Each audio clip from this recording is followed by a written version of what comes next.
My name is Lauren Zayu, and we're back for the second season of Unbossed, Unbothered, and Unfiltered, the show about what you say and how you say it.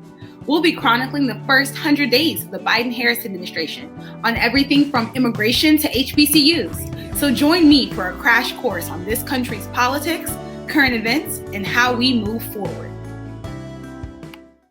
Hello and welcome to Unbossed, Unbothered, and Unfiltered. I'm your host, Lauren Zayu.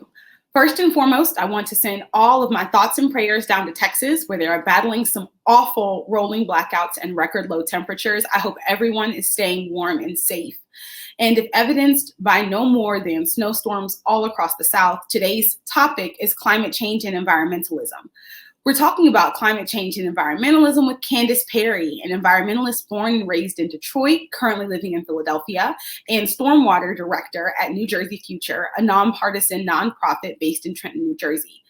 Kandyce directs New Jersey Future's programs, projects, and strategies to improve stormwater management, including those aimed at moving green stormwater infrastructure practices into the mainstream, and projects to cultivate the use of stormwater utilities to equitably fund upgrades. Prior to joining New Jersey Future, Kandyce worked on brownfield redevelopment. At the City of Camden Redevelopment Agency, Kandyce holds a master's degree in environmental studies with a concentration in environmental policy from the University of Pennsylvania, and a BS in environmental science from Spelman College. Kandyce is a graduate of the Environmental Leadership Program and DiverseForce on Boards program at the University of Pennsylvania. I'm excited to welcome to Unbossed, Unbothered, and Unfiltered my Spelman sister, Kandyce Perry. Hi, Kandyce. Hey, Lauren. It's good to be here with you.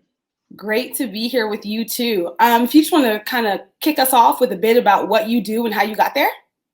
Yeah, sure. So again, I'm Kandyce. I am an environmentalist, born and raised in Detroit, Michigan, but I currently live in Philadelphia. And I work for a nonpartisan nonprofit organization based in Trenton, New Jersey, called New Jersey Future, which promotes strong, healthy, resilient communities for everyone. And we do that through policy development and state level advocacy, original research, all around land use topics such as affordable housing, downtown redevelopment, climate change, infrastructure, transportation, you name it. So I am the Director of Stormwater at New Jersey Future.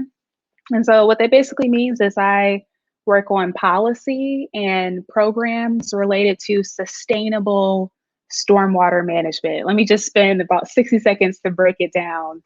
There's three types of water: drinking water, the water you drink; wastewater, the water that flushes down the drain or from the toilet; and stormwater.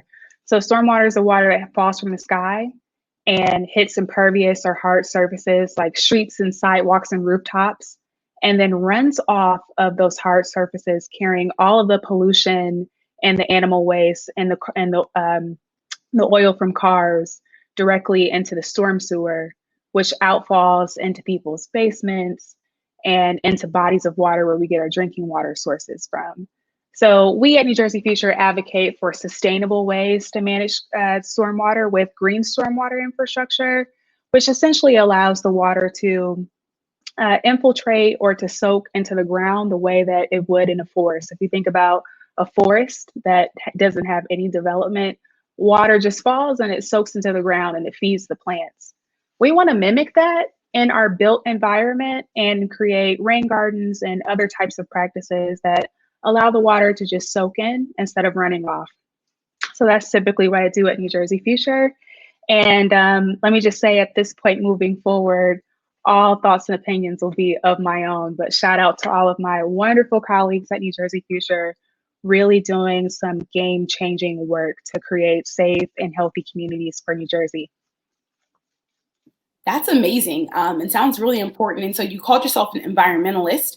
And I've been hearing, so I feel like the environmental space has a lot of different phrases and buzzwords. And so environmentalism is one, but I've also been hearing about climate justice a lot lately. And so how do those go together, if they go together? And what is there an intersection that we should know about? Yeah, that's a really good question. I'm glad you raised it. I'm happy to break it down because I think, especially if you're not in the environmental field, it can just feel like all these words and what do they mean and what is justice? So yeah, let's start from the beginning.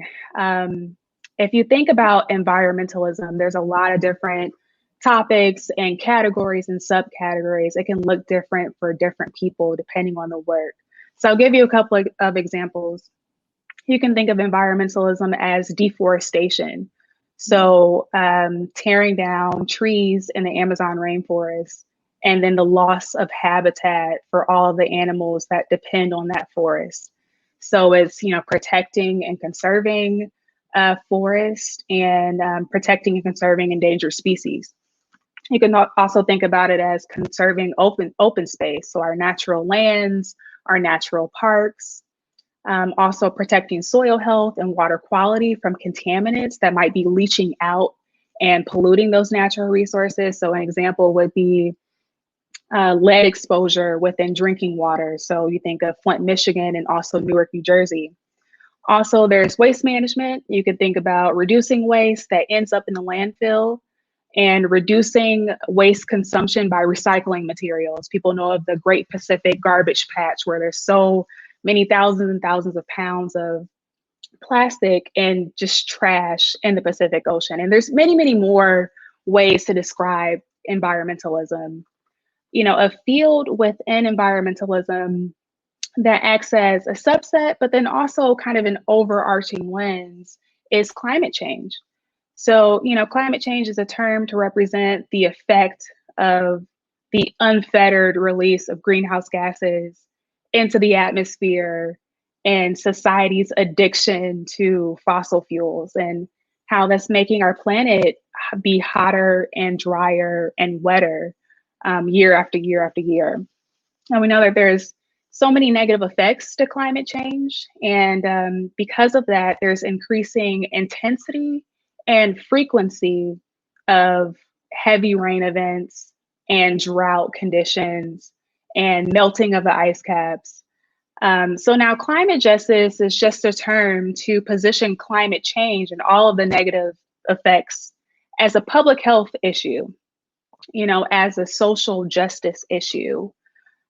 So it's a way to think of climate change, not just about our relationship with fossil fuels and greenhouse gas emissions, but centering people and the effects that climate change has on people in the conversation. So it's a social justice movement. I appreciate you giving it that lens, because that makes more sense. And I think as someone who's invested in like the people side of policy, right? Like that's what I want to, I guess, promote or spend my most time on. And as we transition into Hold Up, I know that you and I had a conversation previously about how stormwater directly impacts people's lives and everything from transportation to the way our neighborhoods are developed. And so I would like to spend this segment like talking a bit about that. Yeah, so I gave a little bit of flavor of what, stormwater is and how it works, but, just kind of think about stormwater falling from the sky. And with climate change, you have these increases of day-to-day storm events. So especially within the Northeast region, the amount of rain events that we're having has increased over the last 60 years by about 70%.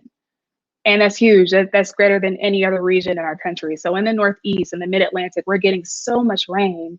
And it's not just about the next Hurricane Harvey or Katrina. It's about those day-to-day storms that might only deposit a couple of inches. But because of the way that we have developed our society, they really cause impacts on people's day-to-day lives of just flooding within the streets.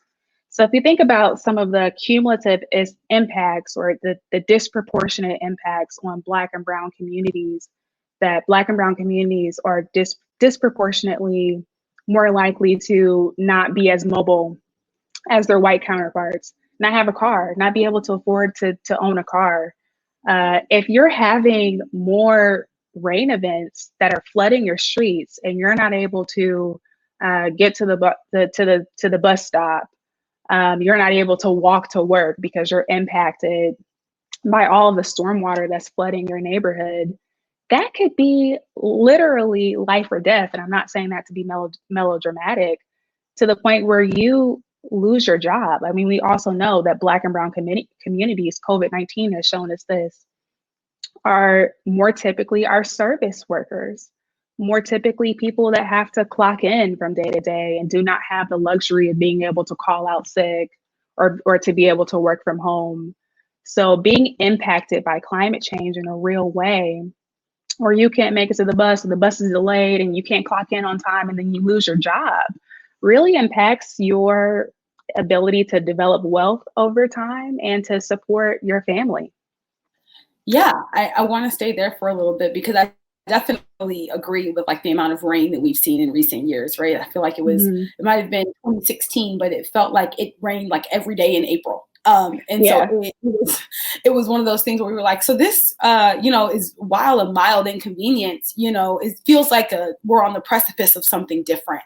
And I know that climate change is such a hugely important element and appears to be taken seriously by the incoming administration. But you mentioned that that part of it is like greenhouse gases and also the way that our cars and essentially what we've built our life on here in America, unfortunately, can be very bad for the land around us. And so I want to kind of talk about what it looks like to be on the receiving end of a lot of those bad decisions. And I'm thinking in particularly about when our communities, have a freeway run through the middle of them, right? I'm thinking about when, they put, landfills in our backyards because the same type of mobilization and organizing isn't happening. And so what the impact of the climate being neglected for generations can look like in the way that it impacts like our bodies as well. Yeah, that is a great point. I'm glad you bring up about the way that our communities have been developed over time to the point where, again, I'm going to keep using this word disproportionate. Black and Brown communities have higher levels of asthma rates. And if you ask yourself, well, why is that the case? I mean, it's because we have dumping zones in our neighborhoods. We have a disproportionate location of landfills and incinerators and bus depots and highways that have literally ripped through Black and Brown communities to the point where we are breathing in toxic air, literally.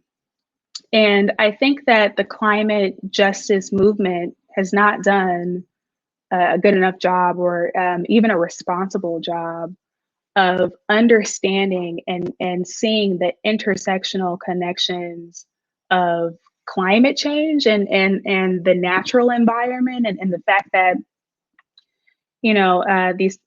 our addiction to greenhouse gases is causing the polar ice caps to melt, and because of that, polar bears don't have habitat to live on, which is so important. Like, as an environmentalist, I feel that, and I want to go fight and champion that cause.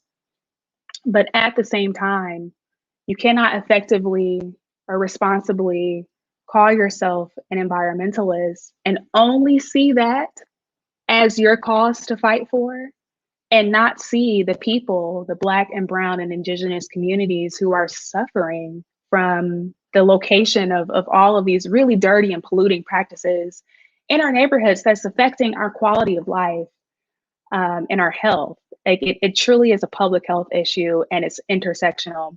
In the same way, this being my Spelman sister, that you cannot truly call yourself a feminist and only think about the issues and not think about the issues of Black and Brown and LGBTQ women. That the intersectionality of our identities must be recognized in this movement as well. So over the years, there have been really bad, but yet intentional, systemic, racist decisions to overpopulate these really polluting facilities in our communities because, we don't have the mobilized power. So people think to do anything about it.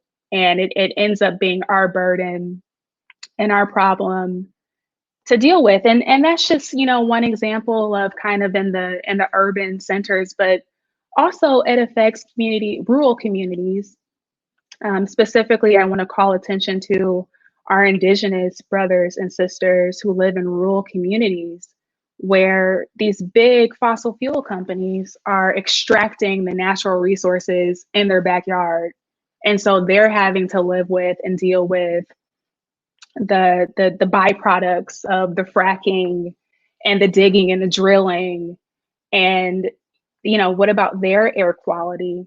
And it goes beyond public health. It's not just about the health impacts. It's also about the wealth creation and generation and the lack of access for those communities. So you're in their backyard. And let me just pause, and I would be remiss, not to mention the literal and figurative erasure of Indigenous people in this country due to colonialism. So it is and was their land to begin with, and now we have these big companies extracting and digging and leaving those communities with all of these nasty byproducts to have to contend with. But then they're not profiting off of the digging and the extraction. They don't get to profit.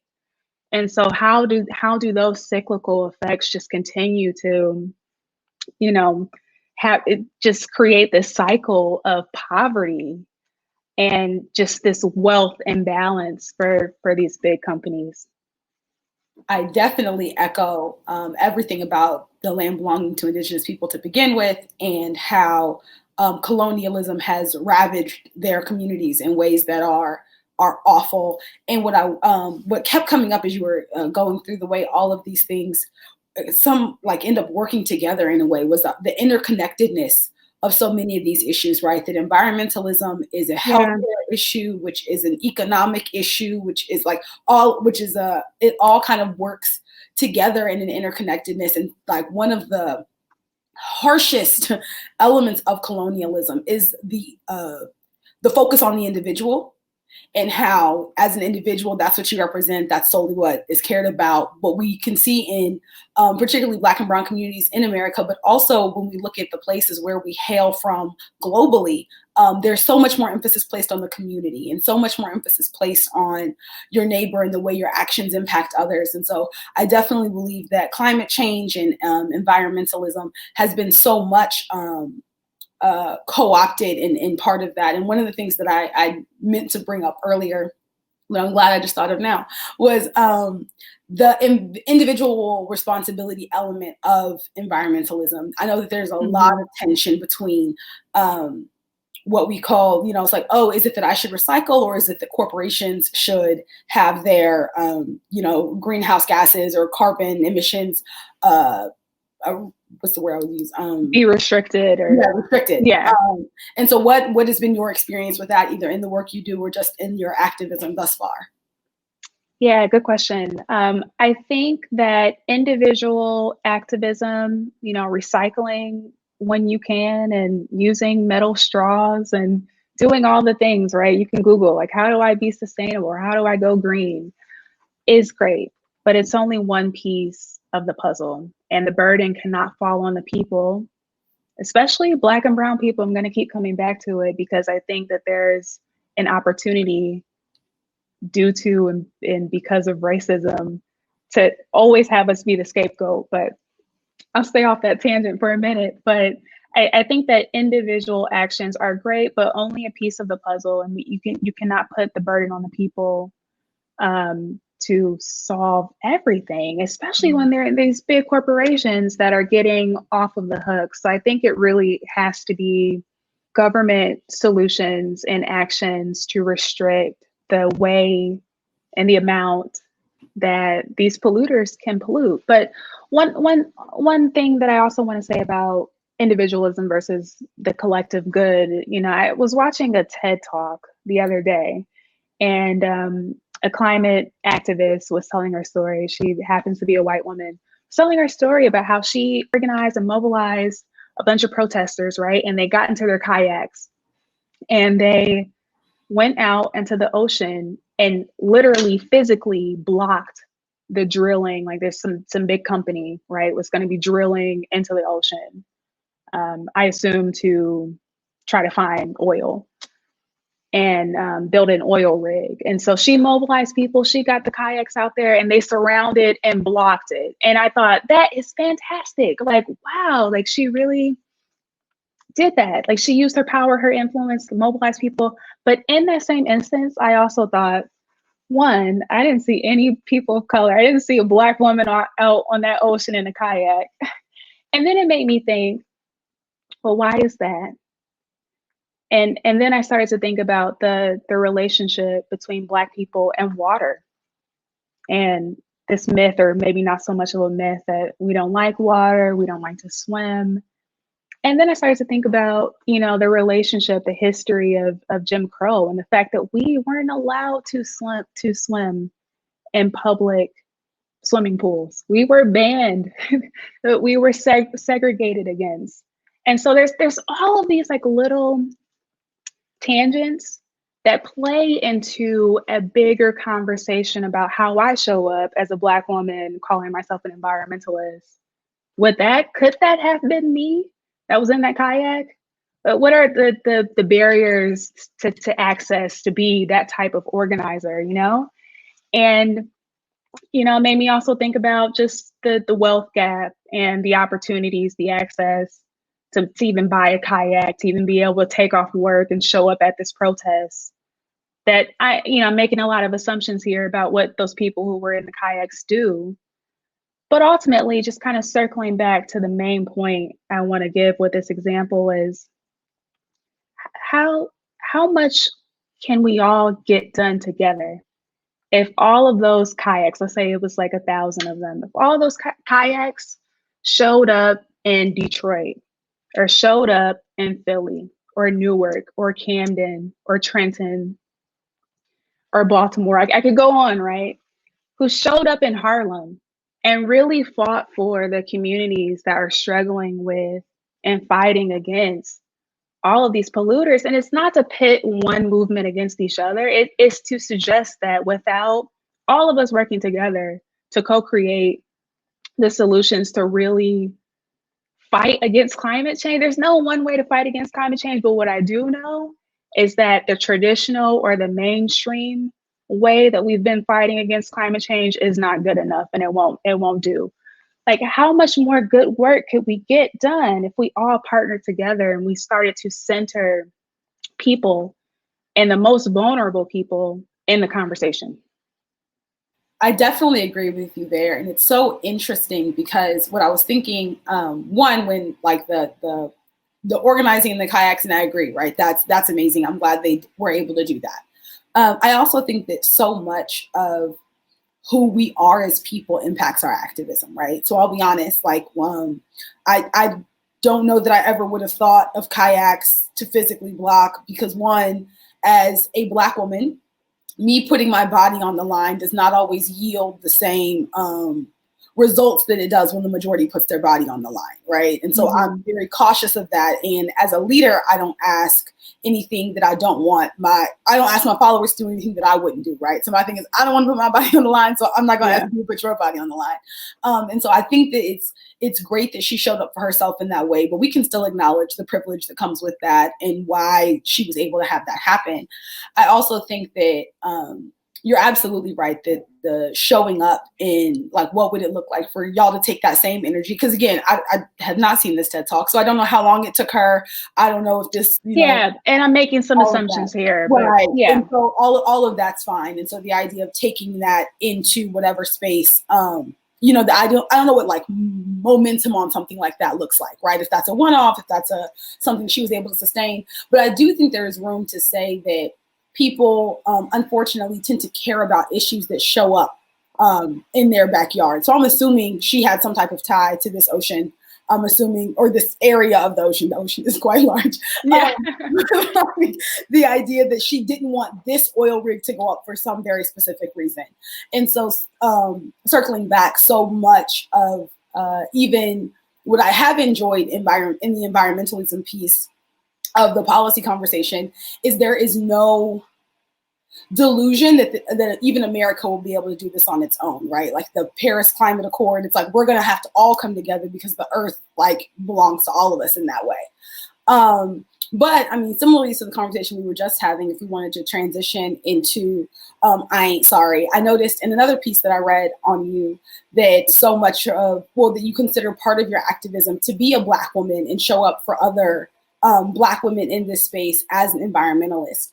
And so I wanted to spend a little bit of time talking about why that matters to you and what it looks like for you to show up for other Black women. Yeah.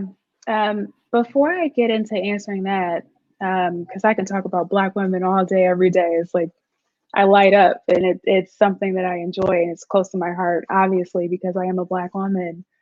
But I do want to acknowledge, and I did this a little bit earlier, but the environmental racism that our brown brothers and sisters face also, and just acknowledging that struggle, especially our Indigenous brothers and sisters that I mentioned earlier, but also our Latinx brothers and sisters. I mean, just look at Puerto Rico and the devastation done by Hurricane Maria, and the fact that many of those communities are still struggling with getting consistent power years later after that hurricane, and recognizing that island nations, thinking on a global level, island nations typically don't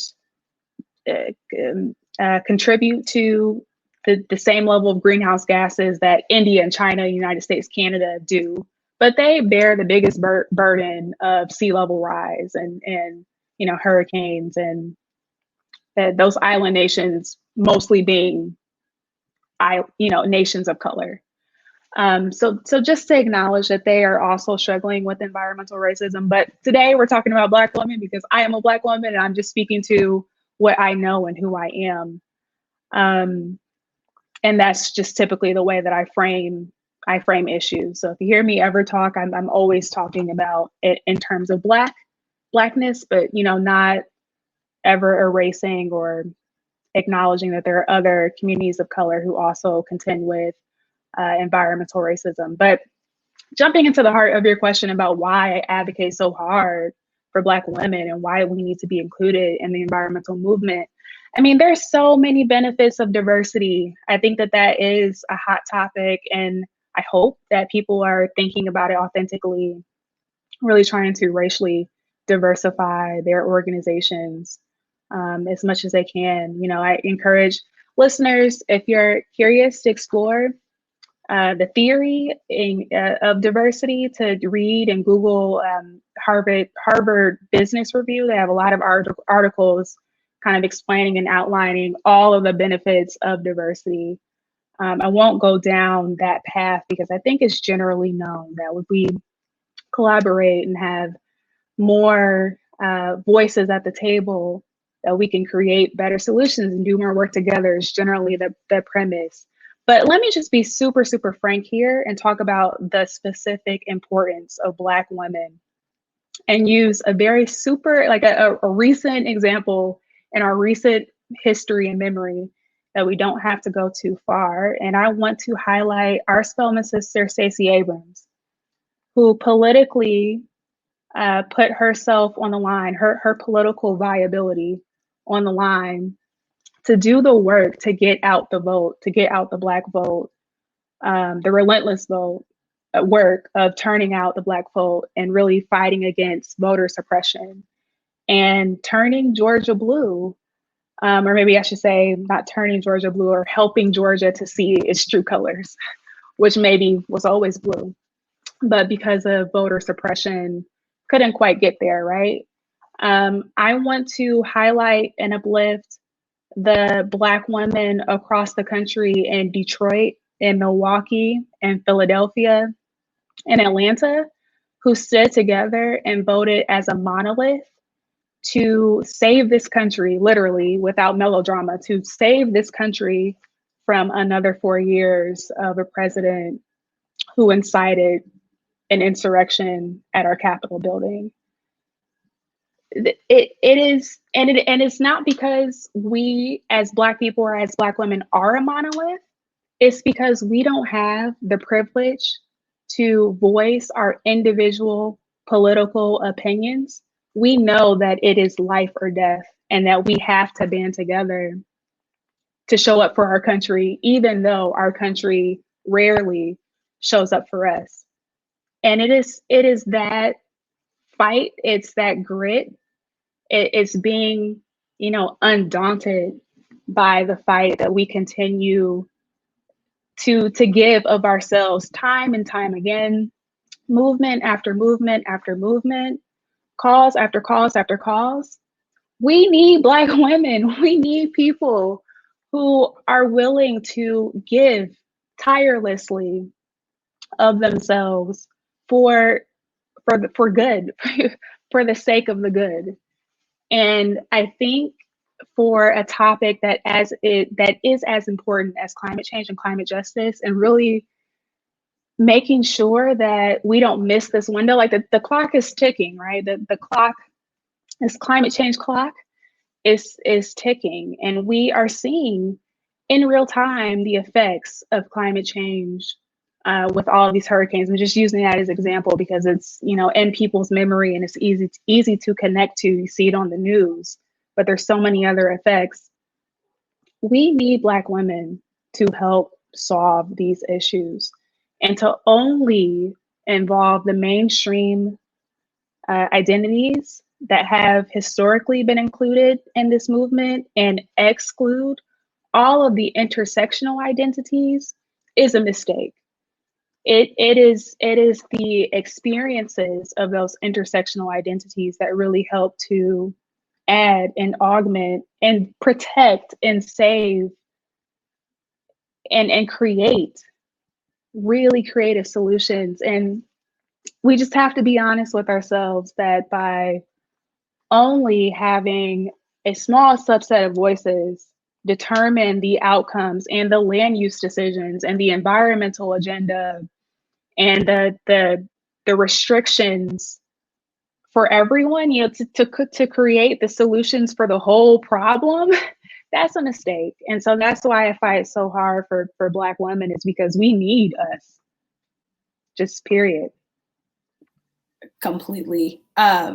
Yeah, and I think it's interesting, right? So what's jumping out to me is the age old, saying like, if you're not at the table, you're on the menu, right? And so like when we know that when we're not a part of the conversation, that's part of how we end up in the spaces we're in, and who advocates for our communities better than us.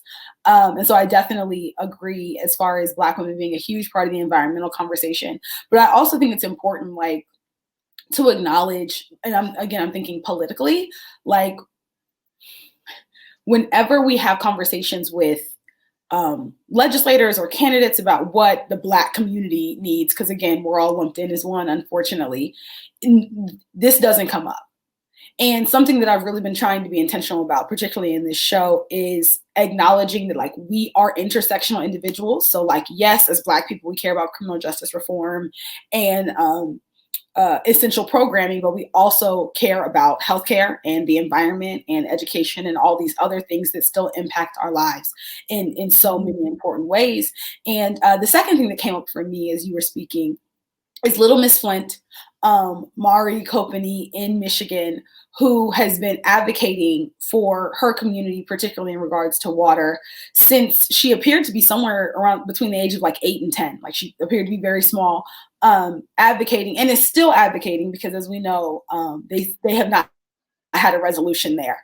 But this idea that for this young girl, like, her community and her early years are taken up with this advocacy, in a way that, while I'm exceptionally proud of her, and I think she's done an amazing job, I also wonder what it would be like if she could just be a kid, if she could just go out and play and do what she's supposed to do. Yeah, that's a good point. It makes me think of something I've been thinking of lately, is that, Black people are out there fighting for the environment. You just named an example. And the Black people that you typically see aren't the polar bear advocates. We don't typically have the luxury of fighting for coral reefs to not die and to bloom. We don't have that luxury. Usually when you see us in the environmental movement, either by choice or by this like microaggressive, like just assumption, right? We are usually the environmental justice advocates. We are usually the community organizers. We are usually on the front line. Typically, are we the like white suits? And I think that is problematic as well, because one, I mean, we're all individuals. So just because I'm Black doesn't mean that I have the expertise or the skill set or even the desire to be on the ground in the community fighting, right? But like society doesn't always give us that choice. We don't have that privilege. Sometimes we have to do the things that might not necessarily be our skill set or our personality, because again, it's life or death. These disproportionate impacts. I mean, we're seeing it with COVID-19. We're seeing it with asthma rates. It truly affects our day-to-day existence, and so we have to stand up and not wait for people to figure out the solution for us, but we just have to get it done ourselves. And isn't that unfortunately the life of Black women in so many ways? And I think it's been interesting to see the rhetoric around Black women has shifted honestly since 2016, right? But it's still in this very not quite humanizing way. It's like you're either the bottom or you're a superhero, right? Like there's no room to just there's no room to just be common. Yeah. And it's unfortunate. And so I think I what I've enjoyed about a lot of my peers, it seems like as we get into like our late 20s, early 30s, is a desire to take care of ourselves, because I do feel like so much emphasis early on is, placed on essentially going as hard as you can and doing as much as you can. And if rest, you had to be earned. And it's like, actually, no, like I'm a whole person. I can take care of myself. And so even like a lot of the rhetoric around Black women being heroes or being about to save the country, I'm like, dude, that's a lot. Like, can I just, can I go home? Can I go to work, come home, watch Netflix and be a regular person? Yeah. No. No, you can't, is what society would say back to that. No, you can't. And it's unfortunate. And I mean, a lot of that is built into who we are over the years, passed down generationally.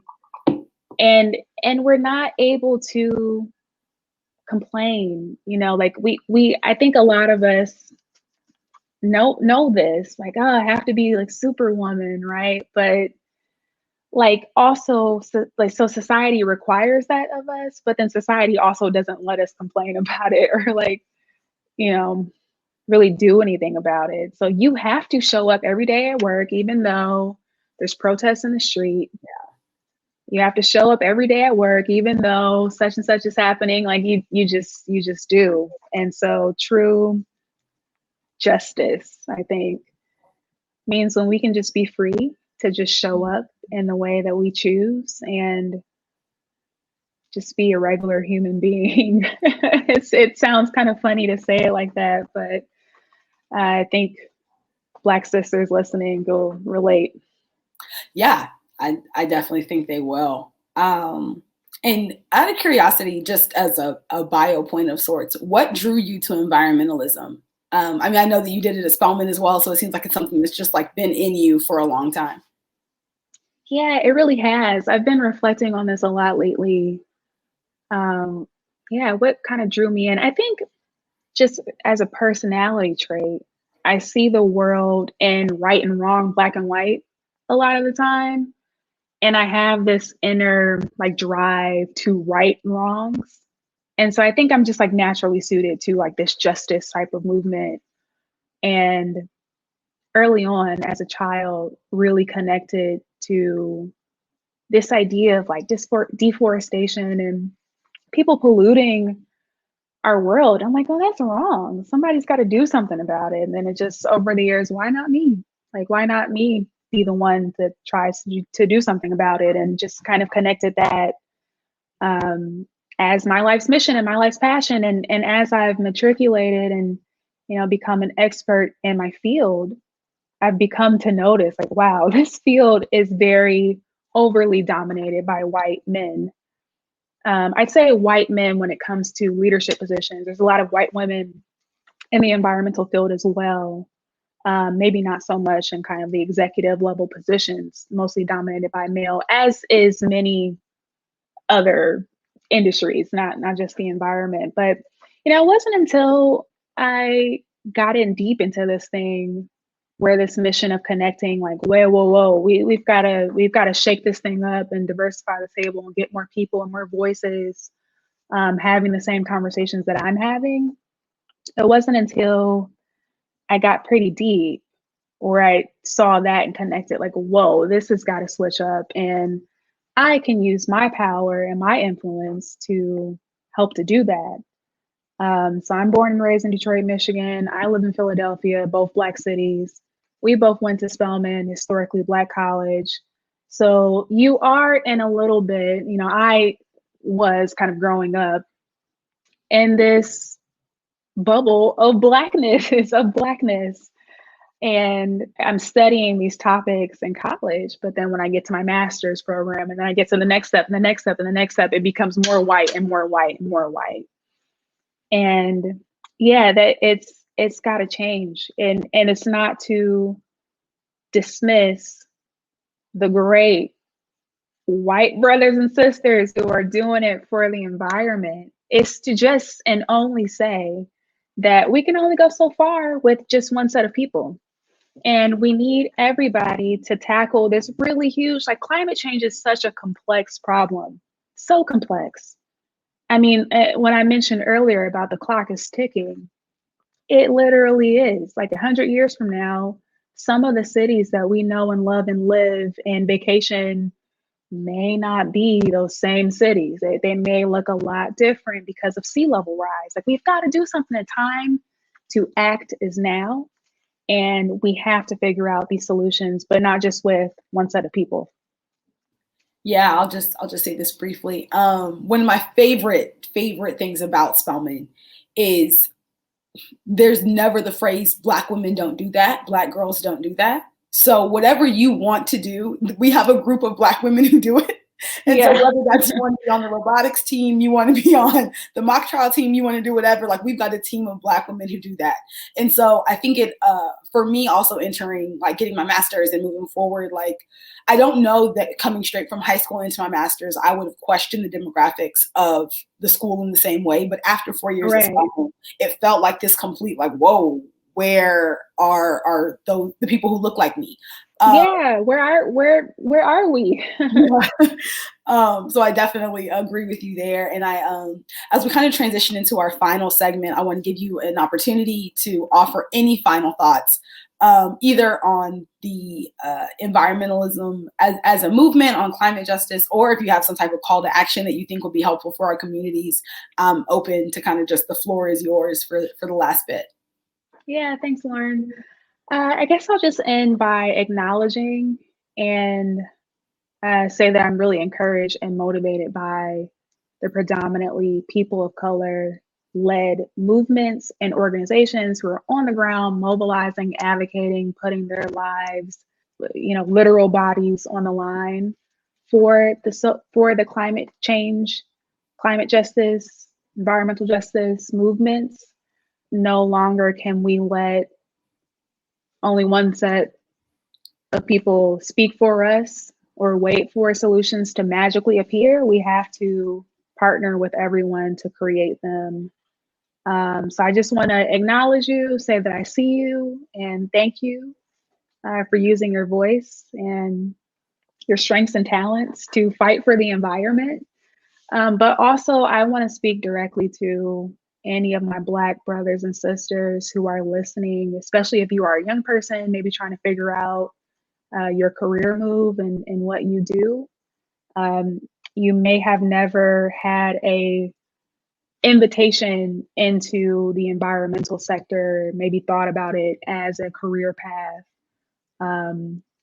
But from a Black sister, I want to personally extend an invitation to my Black brothers and sisters to consider joining me professionally. Join me in this professional fight to solve these huge climate change issues. We need you. We need your identities, your experiences, your voices. And I would like to see more of us in the field. So please join me and consider the environment as a career path.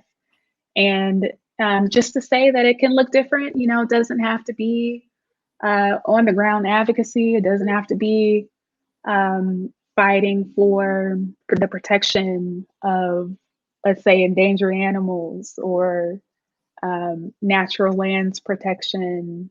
It can look like a lot of different things, and you can use your creativity and your swagger to work with companies to help them reduce the amount of waste generating from their factories. For example, I'm just throwing that out there, but it can be a lot of different ways that you enter into this space. And all you have to think about is, what is your passion, and just kind of apply an environmental lens onto it. What am I passionate about? What am I good at? And how can I do that, but do it in a way that respects and protects the environment?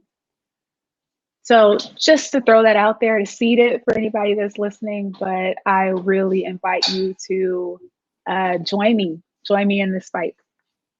Powerful words. I appreciate so much you're coming on here. So I wanted someone to do environmentalism for a long time. And so I really appreciate that we got to connect in this way. Thanks for having me. Girl, this has been everything. I'm really excited. And what I want to just kind of say, as my final wrap up, is that I want to kind of, look at Generation Z. So I did a talk recently to a group of teenagers about just different political policy things. But what struck me is that for a lot of policy problems, because our legislators skew older, the reaction is to kick the can down the road, right? Because if I'm 65 and this isn't going to be a problem for another 20 years, then it's not going to be my problem, is what it looks like. Right. And so I really encourage those of us who are invested in these programs or invested in these ideas and are young to go ahead and take them on in their complexity and understanding that, there's not going to be one right answer, but it's not going to come from the top down. And so I encourage a lot of people, and similarly to what Kandyce said, climate change is a real and ever-present issue. I recently found out about the climate clock in New York City that is counting down and I think last month that it was 7 or 8 years. And I was like, that is close. That is very much within. Yeah. And so, this isn't something that is going to go away. It's going to take consistent, persistent, intentional effort in order to course correct. And so we have to be on that. That's kind of how I want to leave it. Kandyce, again, thank you so much for coming. In the event people wanted to reach out to you or, ask you questions or probe further, what's the best way they do that? Yeah, I think the best way is on LinkedIn. So Kandyce Perry, that's Kandyce with a K and a Y, Kandyce. Message me on LinkedIn. Sounds good. If you don't mind, I'm going to go ahead and wrap up here. You just finished this episode of Unbossed, Unbothered, and Unfiltered. If you're looking for me, you can find me on Instagram and Twitter at LaurenZayu. And if you're looking for the show, you can find us on Facebook and Instagram at Unbossed, Unbothered, and Unfiltered. Thank you for joining us, and I hope to see you soon. You just finished this episode of Unbossed, Unbothered, and Unfiltered with host Lauren Zayu and music by Lighthouse Productions. If you want to learn more about the show, follow at Lauren Zayu on Twitter and Instagram. You can also find more episodes on Facebook and Instagram at Unbossed, Unbothered, and Unfiltered. Thanks for listening.